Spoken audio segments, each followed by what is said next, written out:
I'm Bianca Pirro. I live in Babylon. I taught school for 34 years. You were in Brentwood? Yes, Brentwood School System. And I'm retired. It's a very wonderful feeling. There are many, many activities for people like myself, retirees in a very high age group. And, you may as well know my age too. I'm 93 years old.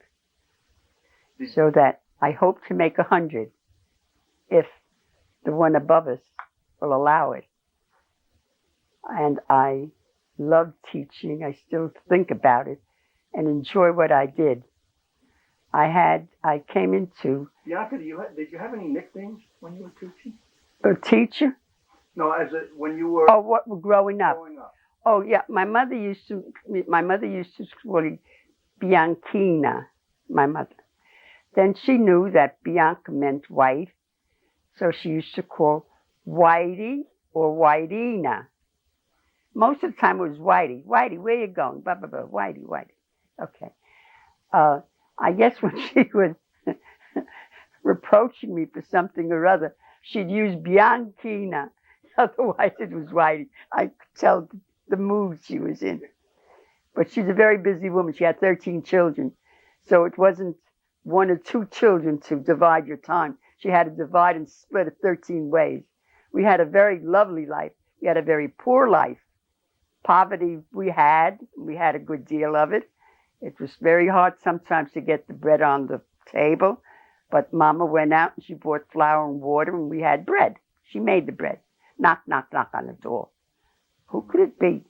Mr. Cohen, our baker, who's only half a block away from where we lived at that time, which was Bensonhurst. And Mr. Cohen said, Mrs. Pirro, she said, I don't see you in my store anymore. Is there something wrong with my bread? So my mother was something bread? She didn't quite understand. And then she thought about it a moment and realized it was the fact that she wasn't going to Cohen anymore. So she says, no, he says, not something wrong. He said, the thing that's wrong, my children don't have jobs. So it's very hard for me to manage with the little that comes in. And since it's bread, she says, I make my own bread.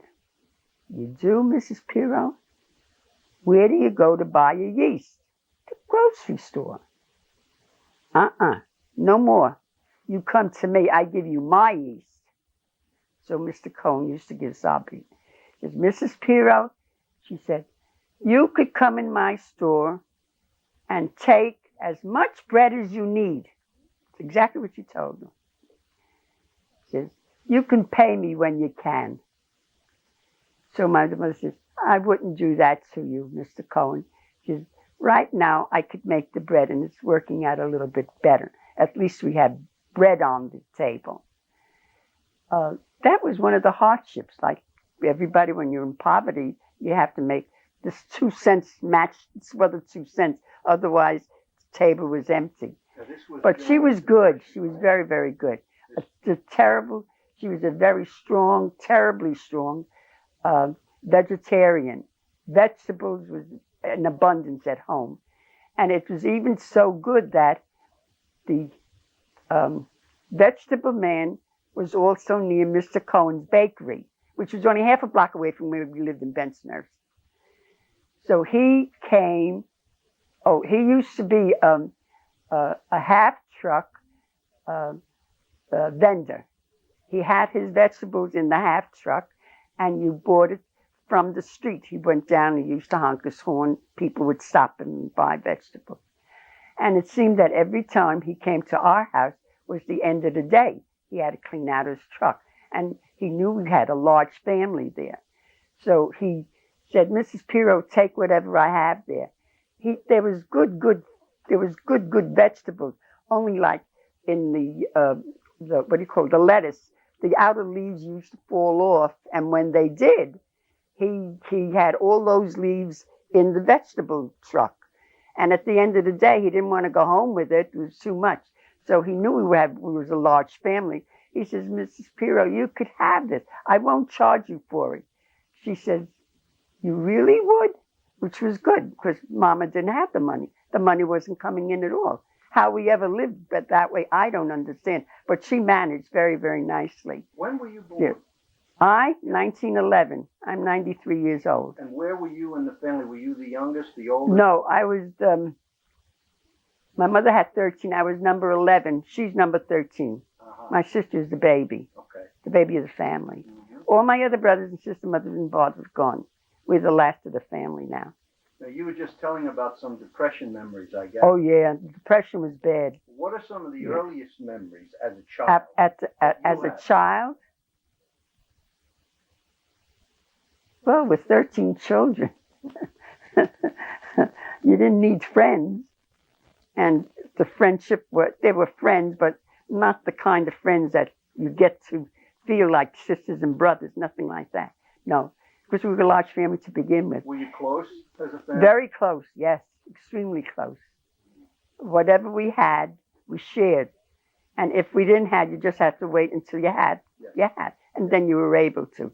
Yes. Now, she had a bowl, I think it was, at the dinner table. Yeah. And she used to put all her change and money that she needed for the house and herself and everything else. We all took from it. We took from it as long as there was something to take. If there wasn't any, she said, you just have to wait until it fills up again. When it did, then they took whatever they needed. But we never overdid it. We never took useless money to spend just for sake. We weren't that kind of a family. You were young, but do you remember the stock market crashed or anything that came after that when the Depression really set in? Well, the Depression I remember because I couldn't get a job and I had 2 degrees under my arms. Uh-huh. I had a bachelor's degree and a master's degree in mathematics. I couldn't get a job at all. When I did, it was a job that I was looking for. I was teaching mathematics. I get a job that took me 2.5 hours to get there and 2.5 hours to come home, which meant I had to use the Long Island Railroad, which meant the sums of monies were in car fare only. So one of the co-teachers at the time I was teaching there, she said, Bianca, you're silly coding and wasting all 5 hours of the day just to come and go to your place of business. Why don't you rent a room?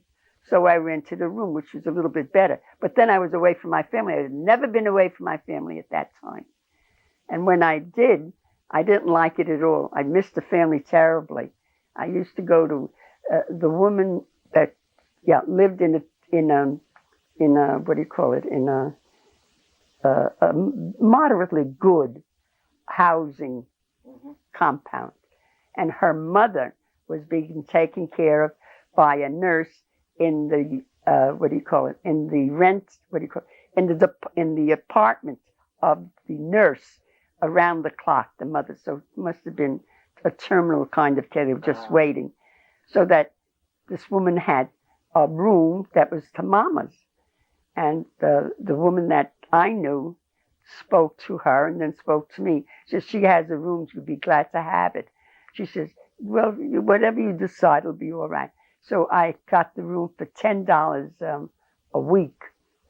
Yeah, that was better than spending $21 like every 3 or 4 days for the train fare and the time plotted in that particular stage. But other than that, it was good. I liked the job. It was teaching mathematics to high school children in Hollis. I want to ask you, we'll get back to that. I want to ask you about your mom and dad. You come from an Italian family. Yes. Your parents both Italian? All the time. Okay. Yeah. How about your mother's maiden name? Oh, Felicetta Di Napoli. And my dad was,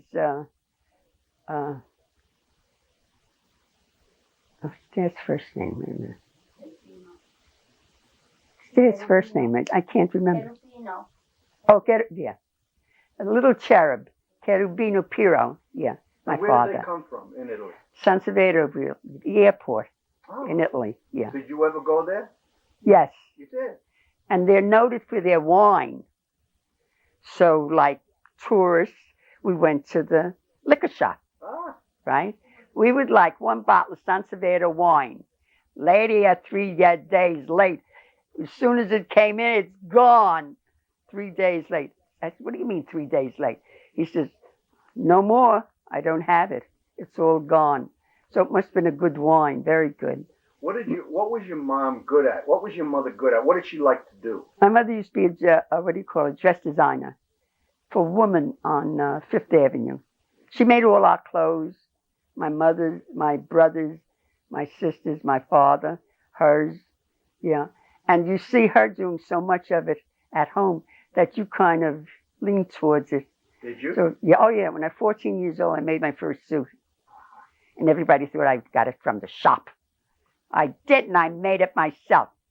So I had a lot of scrap, but I didn't use much material.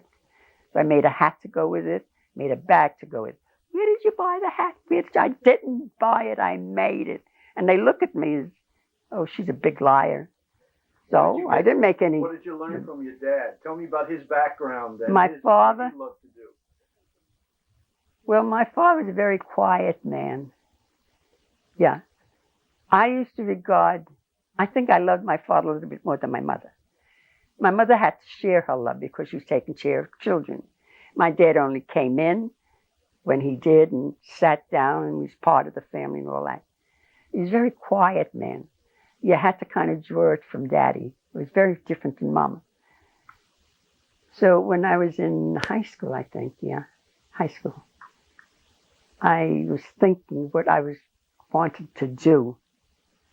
So I got my father by the side. I said, Papa, I want to talk to you. He says, yeah, go ahead, talk. He says, Papa, I want to be a dancer and I want to be a painter. Exactly what I told my father. So he looked at me and he said, it's a good field, the painting and the, painting and another thing. Dancing. Dancing? Dancer. Dancer, and that was it. Dancing and painting is what I wanted to be. Okay. He says, it's good work, but it's very hard to find that work. He says, well, what else did you like? What about school? Did you like in the school? I said, yeah, I liked algebra. I really did. I was in love with that the first 5 minutes that I had it. I really did. I loved it very, very much. I said, yeah, I like algebra. So he said, there are rooms for teachers and they need teachers. How about algebra? And I said, I'm thinking about it. I think in the back of my mind, I had it in, I said, Daddy, I think I'll work towards that because I felt that becoming a dancer and whatever art, it was very unreliable and it wasn't very productive on my part. It wasn't financially unproductive. So I went into teaching. I liked mathematics. I liked my Miss Martin was her name. 5 minutes after I had algebra, that was it. I wanted to be an algebra teacher. And she was very much like my mother. My mother was about 5 feet, very little. And he wore her hair up in a roll here and another roll to hold it on. Miss Martin had the same. She must have been 88 pounds, just like my mama, and she must have been very close to 5 feet. Okay. So I went home and told my dad, all right, I can't do the others, but I think I'd like to go into teaching mathematics because I like Miss Martin. And I was very, very comfortable with the subject. I ended up teaching mathematics. Yeah. Tell me about life in the family with all those brothers and sisters. What was your family life like? Well, controlled, very much controlled. My brothers knew he had little sisters, and little sisters had to be protected and taken care of. Saturday morning, my mother used to chase all the children out of the house. She wanted the house to herself, but she did a lot of work in the house, right? So when we went with my brother, he was a Fordham man, football. He had 3 girls in his team. And believe me, the boys missed the 3 girls when the 3 girls weren't there. He was very, very good. The only thing I couldn't take in football is that ball coming to me this way. I used to run in any direction other than, oh, I did it. I'm sorry. No, that's okay. I On and let's see. 5, 4, 3. When we were young,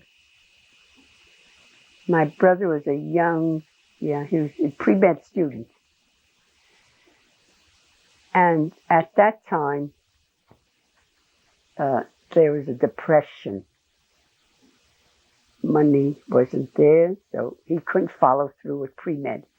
So he became a chemist, what do they call it? Research man for the Navy. He's a Navy man. Okay, that's my brother. But Saturday, my mother was the word. You listen to Mama. He had to take Italian, and I had another sister, Mafalda, and me, Bianca, and keep them out of the house. Just Saturday, keep them out of the house. Well, Freddie had 40 boys from the street we lived in Bensonhurst. And he was a Navy man. And he had a nautical club of these 40 boys. The house we lived in Benson had a, what do you call it, a basement. But the basement was only 1 foot below the street level.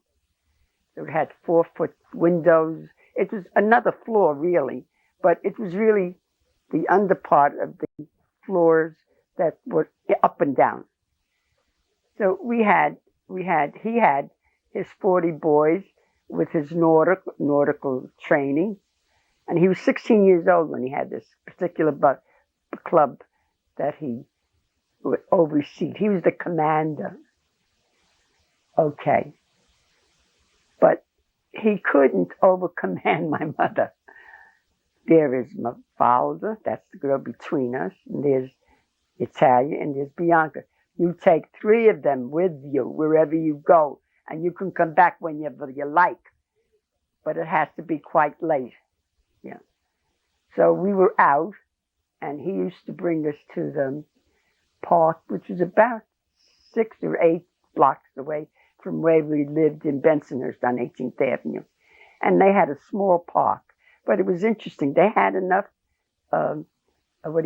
fixed items for boys and girls to play. So we went there and we took our books and we did our reading. We talked with the other boys and girls that went to school and all that sort of thing. That was most of it, yeah.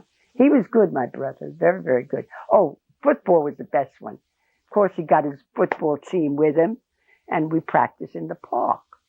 Okay. We caught the ball very well. Yeah, I know I did. But if that ball was coming to me this way, I would run that way. I still remember them. You're going the wrong way. I said, no, I'm not. I'm not going after that ball. No, I'm not. If it bounced and I got it, I ran like, well, heaven help me, give me more breath. That was it. What was your first school that you attended? And then take us through the schools that you attended in order. Oh, my first school was Public School 110. That went to the 6th grade. Then I went to one that went up to the 6th grade. Then I went to an intermediate one that was from the 7th to the 9th grade. Yeah. And Corley is junior high. That was it. And the next one, we were at, that's the high school, Bay Ridge. But Bay Ridge I didn't like. And I wanted to go to college. And Hunter was the school I was going to go because I was trying to get in with a scholarship. Okay. I had the grades. I did very well at school. So we get to Hunter, Yeah, you didn't like Bay Ridge because it was all girls. You said. No, I didn't like. No, not because it was all girls. Oh. I didn't like it because I don't live in an all-girls society. That was the thing that really burned me up. And here's my brother putting me in that society, which I was very bashful. I couldn't even say hello to my own cousins because they were boys, you know. Then I had an older sister. She was kind of, well, her thought, oh, never mind. Yeah. Okay. Yeah. Now that I think back, she was it's never agreeable. Never, never, never. The best part, I must remember this. We had 4 bedrooms in 2 apartments in Lower Manhattan. We had the whole floor to ourselves. There were 2 apartments. We were 8 rooms, 4 bedrooms. My father bought extremely large double beds and had 2 girls in each.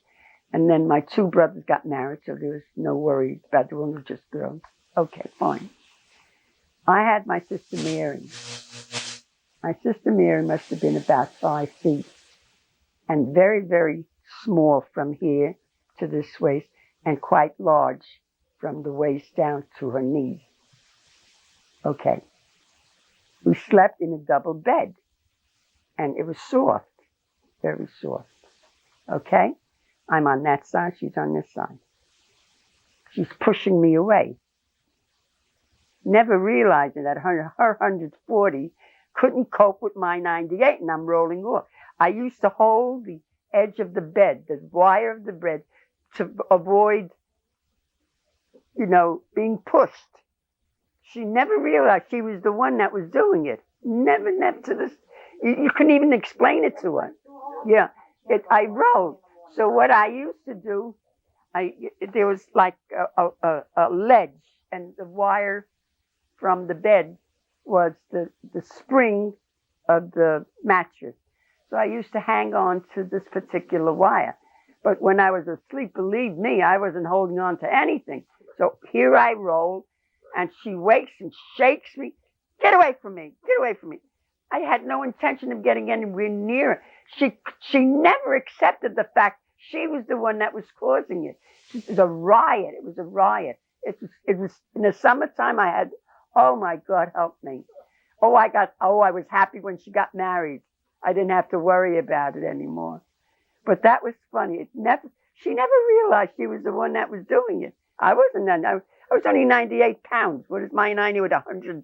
She must have been around 130, 140. Did you like Hunter? Pardon? Did you like going to school in Hunter? Yes, Hunter, yes. Very, very much. I was getting my goals. Yeah. Okay. Oh, I worked very hard to get those grades. Did you do graduate and undergraduate? At a Hunter graduate, and I took my master's at Hunter also. No, you didn't. You took your master's in Newport from the Yeah, that's Hunter, Barbara. No. You Pardon? Farmingdale. Oh, I'm sorry. Sorry, Farmingdale. You went to, yeah, but yeah, Hunter. Explain. Yeah. You went to Farmingdale to. Yeah. Okay. To college. Yeah. Okay. Yeah.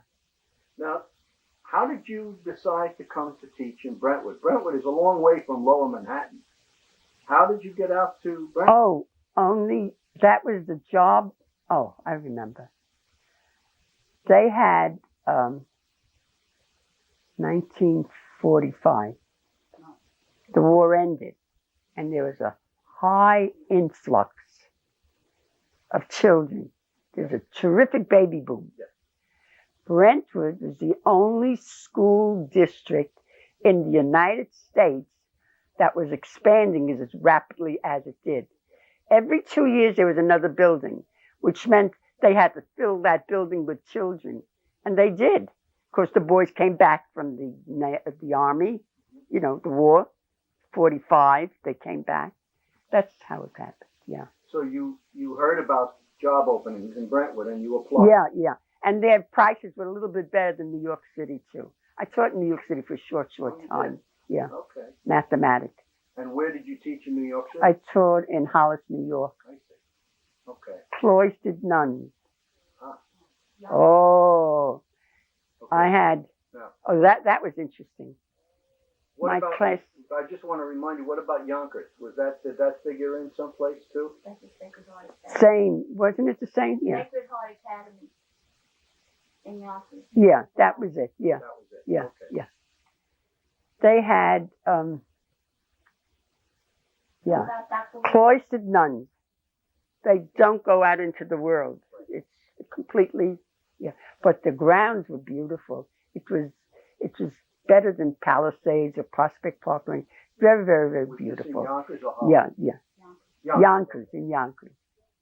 Now, the school that had the nuns teaching that private school, let's say this is the main street in Yonkers. This is the sidewalk. This part of the sidewalk had a building that belonged to the cloistered nuns. That was the school they were using for the children that came to that particular private school. The teacher that was teaching at that time, mathematics, became ill. They needed a teacher. So I wanted the job, and I was really looking for the job. I couldn't find a teaching job. But this teaching job was 2.5 hours away from home. So I finally ended up boarding in one of the, what do you call it? In one of the apartments whose mother was being taken care of by a nurse around the clock. So I guess she was terminal. That's what I think the word. And she lived in the apartment of the nurse, and she took care of the nurse, which meant the daughter had an empty room. It's half a block away from the school I was teaching. So that worked a little bit better for me. But I didn't like it. I didn't like being away from home.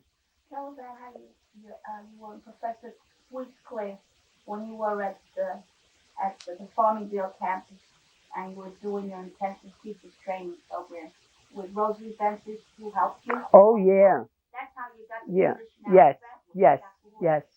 Tell about it. That's back in about 45. No, No, that later than that, right? Like 58. About 58? 58, yeah. The summer Oh, that's right. 58. I started. That's why you got the Forgot. job in Forgot. 58. It was the Well, summer of anyway, 58. they had, And you had class with Professor Sweet in the kindergarten, teaching the kindergarten. it was the only opening. And you had a report to make that time, remember? Yeah, Dr. yeah. Hoyt came to the school. Tell us about that. Oh, yeah. Tell Oh, us about that. well, Rosie was a very strong, determined woman. Yeah, she was a school girl like myself. And I needed a job because I had no job at the time. I was taking this summer courses to build up my own record. So I get a notice from Rosie. I'm in class. And the dean of early childhood of New York State Board of Education, at Newport, was in my building where I was going to college. She was teaching there. Yeah, she taught there, right? So Rosie came over to me. She said, "No, Bianca, you didn't get a job yet. You need a job." She got a job. Her job was in Brentwood. So she said, "They need teachers in Brentwood." So I heard that was good, and I'm ready to go. But you had to go at that moment because the principal was outside the classroom door waiting to pick you up because he needed them. September was coming soon. That's the superintendent, Yeah, it was Dr. Hoyt, September. right? Yeah, September. So I asked the lady if I may leave because I have an offer for a job. At the same time, Rosie was the girl that came in to tell her that the principal is waiting to talk to Bianca for a job.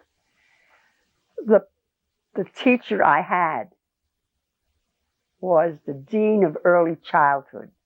Okay. She must have thought Rosie was trying to get me out of class because we were going to diddly-diddle outside, right? Okay. There's nothing like that. No. She said, she told the woman, she was very outspoken. She said, she has no job. The girl has no, which was true. I had no job. She said, there's a principal outside that's willing to talk to her. All he wants to do is tell her when to come to see him. That's all it was. She wouldn't let me come out of the room. She thought I was being pulled out because how we did were you going to get- so how- hanky-pank. so how did you- I'm sure it was that. so- I'm sure of it. So I guess, she's in front of the class and she's the dean. So she realized that she had to give in because otherwise the impression that the kids would have would be a real lousy one and she would be no favorite at all. So you talked with So Dr. I Hoyt. saw Dr. Hoyt, right, Dr. Hoyt, and he said, I will be in my office. I said, but I have class until 5 o'clock. I will wait for you from 5 o'clock on. Come to my office. That's all he said to me. And he left. Yeah. That's all he said to me. And I went back, sat down. I went in there with Bruno Minari's lorry driver. In those days, you didn't have unfolded books. You take out one page and it folds and stays put another page, and the story's right there. This came from Italy, to Bruno Minari, the lorry driver. And I had that book. She never saw a book like it. You should have seen her eyes popping up as if, what is this? And she thought I was really, no, I did. I was prepared. And I wouldn't have gone to class if I wasn't prepared. Believe me, I wouldn't. I'm not that kind of a student. But she was really very surprised. Here's this girl that's showing her a new kind of book. They didn't have folding books in those days, but they did in Italy. The book came from Italy. So But this that is the was last funny, week yeah. of school for September, and did you have an interview with Dr. Hoyt? Oh, yeah. That was it. He didn't even talk to me. What's your name? Bianca. Okay. Yeah, have you taught before? Yes, I did. I had I don't remember if it was Hollis or something, No, but I worked. Sacred Heart Academy, you had 2 years. Which one? Sacred Heart Academy. Yes, you had that was it. That was when I was trying to remember. And he recognized it. She had, the lady must have had cancer. And, No. You're talking to Dr. Hoyt, and you were telling him that you had 2 years in Sacred Heart Academy. oh yeah. And we were saying because it was Catholic school, it was private school. Oh yeah. I thought I was in a private school. It didn't mean anything for public school. He says, of course it means. You did. He said, you did teach, didn't you? I said, yes, I did. So So you got credit if for the you, time. you got credit and your scale goes a little further up. What was your first building in Brentwood? Twin Pines, No. yeah. Latito I had, Mr. Bacon. yeah. No, Sakin, sorry. No, that wasn't, no. That was the other place, Barbara. Twin Pines was where That's where you ended. North School, that was it.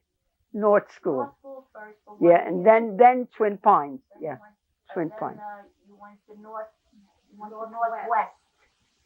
And the reason you went from north to northwest after the first year because the Sussman twins came in. Oh yeah. They wanted to stay together in Yeah, the school yeah. in kindergarten. Yeah. So they moved They me up needed- to North. You Yeah. needed Remember an that. experienced Yeah. teacher in another school when you built up a new one. You had to build up your staff. Yeah. Now, Bianca and I are used to going from school to school in afternoon school centers in the Oh city. yeah. In New York City. Bayside, Yeah. we worked in Fort Greene. We worked in, Spanish Harlem. We worked in all areas, you name it, we were there. And we were used to going from school to school. It didn't, the whole Matter where. school that you had- Because she had a car. She could get there by car. Yeah. So that's why she was pliable. She would go from one school to the other. You worked in many different buildings in Four. Brentwood? Yes. Four different buildings. North, Yes. west, Northwest. Twin Park, Pine Park. Twin Pines and Pine Park. Yeah. You're not on camera. You're not going to be recorded. So Oh. we're just, I Yeah. would like to move it Because she along. remembers them. She I does. don't remember Oh, them yes, that yes. well. Let me ask you if, there was no teachers association when you first started to teach in Brentwood. There was Oh yeah. There, There was. It wasn't very strong. there wasn't They association? tried. Yeah. Okay. Yeah. And did you get involved with it right away, or did you take a few? No, just whatever they gave us. Yeah. We went to their meetings. Yes. Okay. That was it. And they told us how far they went and what we should do, that sort Okay. of thing. All right. Yeah. Other than that, no. I wasn't you were in any involved- part of it. No. You were an no. alternate at some Yeah. point. Yeah. Okay. Yeah. The training up in Harry Harrison, wow. Is that when you first met Jack and Dot Zuckerman through the union? Zuckerman? Yeah. I met him with, the Teachers Association, yeah. We go to the, once a year they have us come to the, like the opening of school, I think, yeah. And we have a tea. And we tour. You see Mr. Zuckerman again. You haven't seen him. And we're all growing old. Yeah, it was nice. It's nice. How many years did you teach altogether? 34 years. 34. And you retired in 1978. 78. So, as I said before, you've had some time to get used to it. It's been quite a while. Yeah. Oh, the first day I was used to it just like I am today. It hasn't changed much. Yeah.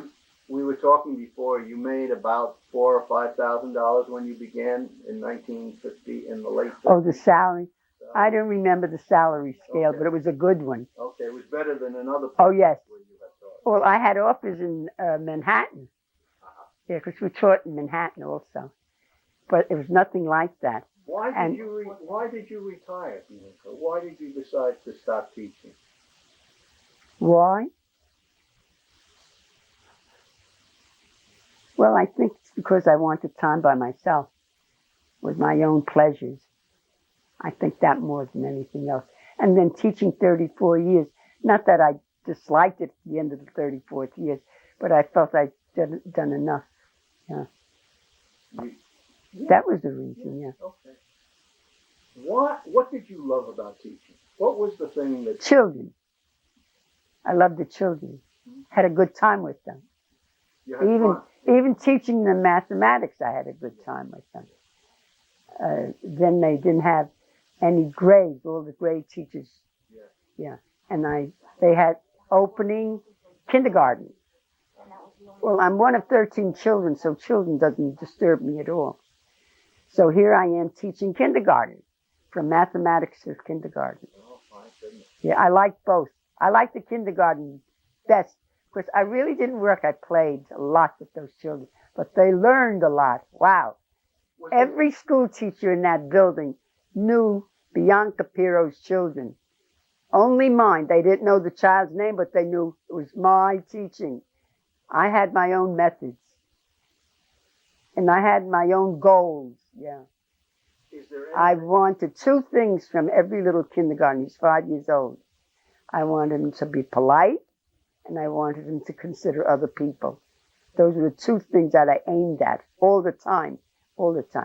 Whenever they found my teachers in their classroom, they always used to say, Bianca, I have your child. Who? I said, I don't know. He says, you don't have to tell me you don't know. It is your child. No one else does what you do, which is true. Yeah. Politeness and, thoughtfulness and kindness, helpfulness.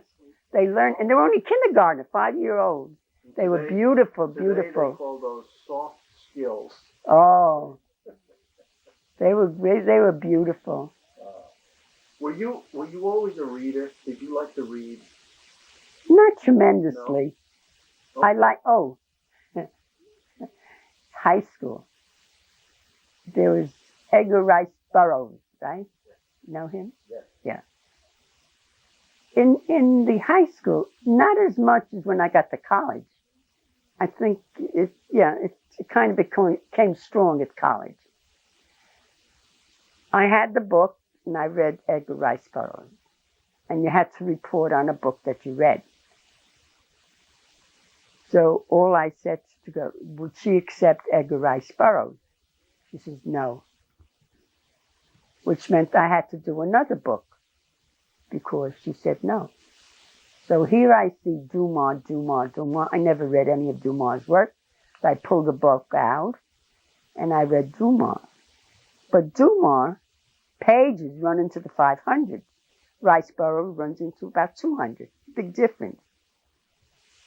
Okay, I still did it. And she was pleased, and she was really surprised that someone picked up a book like Dumas to make a report on. But I laughed to myself when I did it. Try to fool me with your book, I'll fool you. See, how do you like it?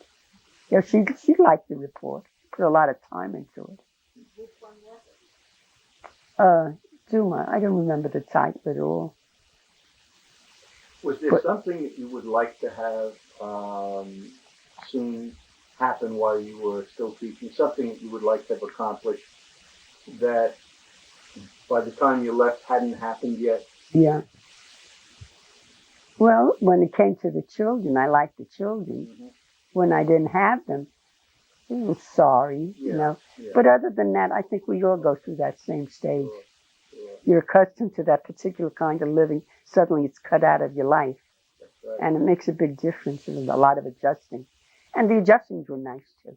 Did you have heroes growing up? Did I have what? Heroes. When you were a child and you were growing up, did you have any Oh, heroes? a hero? I have a hero? Well, my mother loved, what's his name? Wrestler. An Italian wrestler. Morocco, yeah. And I used to see her watching him. Yeah. And the more I watched, the more I was like my mother. I began to like that type of a person. Mm-hmm. Yeah, I liked him very much, really. I read his books and his life story, yeah. Yes. Yeah. Then Then there was, in my time, they had, whom did they, the actors and actresses, yeah, Katharine Hepburn, I liked her. Yeah. And the male, I know who I like. The fat one. Oh, English. Charles Wharton. Charles Ellie Wharton. Charles Wharton. Horton, yeah. I liked him. I used to go to his very, very much. I enjoyed it. And made it even better. We were coming home from Circle in the Square, right? And when we were walking on that particular area, we see someone, to me, that looked like Charlie Lawton, right? So he's coming this way and I'm going this way. And the more I looked, the more he looked. And then he must have thought, this girl, I have to tell her. So he says, yes, which means he's Charlie Lawton. Mm-hmm. I says, thank you. And I said, good night. That's all. Just Charlie Lawton. It was cute. Let me ask you, for people who are not here to ask the question, Yeah. For someone who is just beginning a teaching career, and for someone who has, after 34 years, the ability to look back on their career, what advice would be helpful for a young person to have as they begin? Teaching career, easy. Love your children. That's all you need. They'll work with you. They're not like the grown-ups. They're already stagnant. It's got to be this, not this. Can't be this. It's got to be this. Very different. They'll adjust. So, and they're more enjoyable, too. As you said before, when you left teaching, you missed the people. Oh, yeah. I miss those children. 2,000 children I had. All mine for 5 hours a day. They were mine, and they knew Miss Pirro. And when all the other teachers got my children, they didn't know the names of the child, but they knew it came from Miss Pirro. What did you do? It's been a long time since you retired. What have you been doing since? In your retirement years, what do you do with your time? My time, I go to shows. I go to plays. I go to theater. I go shopping. I go to gymnastics. I go to, what's this for? Oh, weightlifting. We went to that too. Yeah. Whatever we could get, yeah. And it's all without cost. I didn't pay a penny for any of this sort of thing. And I had good teachers. Yeah. No, I didn't pay any money. No. Great. Not that I didn't have to give, but I couldn't see going for this and paying for it. I love dancing. Yeah. Oh, and dance. Well, that I did before. I still do. Can't last as long, but I do. Yeah. What kind of dance do you like to do? Peabody. Ah. The faster, the better. Okay. I had one lady. We went to the dance, and when we got there, we just got there, you know. I'm taking my coat off and putting it down. I hear a Peabody, and I'm ready and able. This little lady comes over, and I look at her. I just take her arms, and we dance. Beautiful follower. No problem at all. You could do anything with the lady. She said, when we finished, she says, I really enjoyed it. I said, so did I. I'm sorry I was very abrupt about it. But she said, you weren't. I'm glad you took me. Yeah. But I love a Peabody. Wow. This is a very different world today than the world that you and I and all of us grew up in.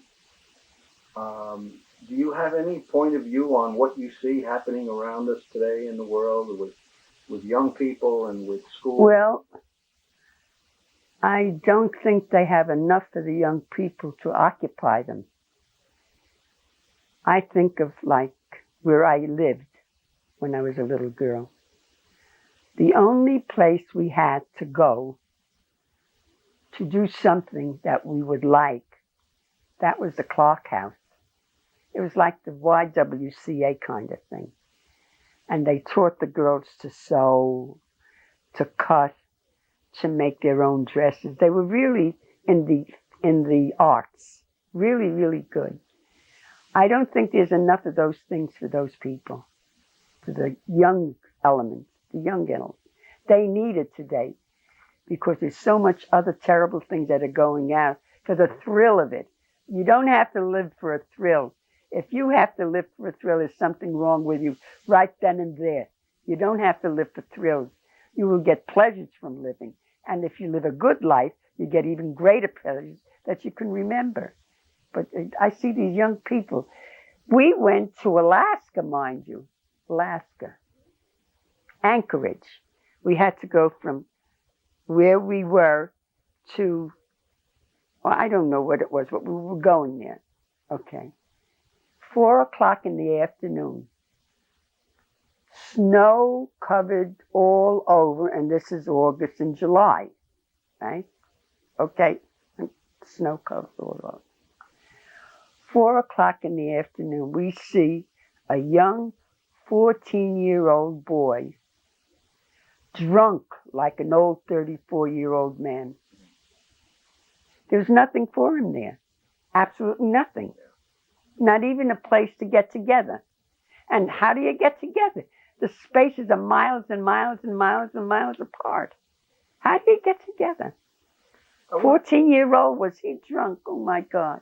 When we saw that, oh, Bianca, that I want was to it. ask you a couple more questions. Yeah, okay. While we have time. These might be tough questions. One of them is this. What's the most difficult thing you've ever had to do? Difficult thing? Except the death of my mother and father. Mm-hmm. Now, my sister, Mary, would give all her belongings for either of us. No, she was good. But her ideas weren't anything that we had. We didn't have special ideas. We had wholesome, good, progressive ideas. And I didn't like, well, just a sister. What? Tell us about how Papa's doing. You want to talk about how your dad, how your father passed away? My father, yeah. My father never had a doctor, never went to a hospital for himself. Took very fine care of himself, very, very fine. And he was not a drinker of any kind. He had barrels of wine. He made his own wine. Whenever he had the barrel of wine, if he took a sip, that was my mother. The sip, that was a lot. And they used to go home, but all of a sudden we get the friends. The friends used to come very often when they heard my father made the wine. So they used to go home with a gallon of his wine. Then at that same time, they had wood alcohol that was blinding the population. So my father had a friend who has a friend. He bought $5. In those days, $5 was like $25 today. He brings a gallon upstairs and he has it on the kitchen table. And my brother just came in, my brother Freddie. Now, he was a pre-med student. He couldn't go through with that because the money wasn't there. Okay. So he sees a bottle, this white bottle. He says, Mama, what's in the white bottle? He says, alcohol. Papa bought, he used $5 for the gallon of alcohol. And he says, right away he said, did anybody use it? He says, no, we didn't. We just got it. He says, don't touch it. Then he says, Mom, I want a spoon and a match. Mm-hmm. So my mother gave him the spoon and the match. Goes to the bottle, unwinds it, takes a little bit of the alcohol, puts it on the spoon, lights the match, and a flame.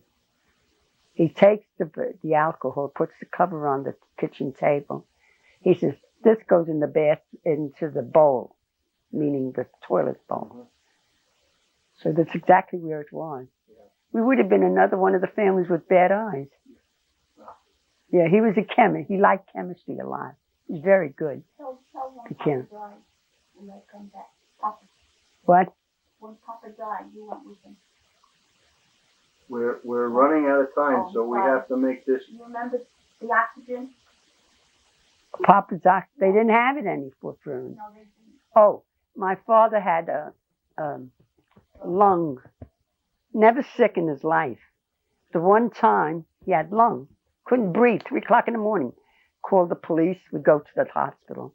Goes into the hospital. All out of oxygen. I was there a half hour. My father was pronounced dead. Okay. Yeah. The emergency unit came and there was only room for her to go with him. Yeah. And there was no oxygen left. We'll get you to tell a story later. Yeah. Right now, I just want to ask you if there's anything that we didn't ask you that you want to talk about. Is there anything that you want to say before we wrap it up? Yeah. I'm 93 years old and I hope to be 100. And you will be. I hope so. Bianca, thank you so much. You're welcome. I enjoyed it. Very nice.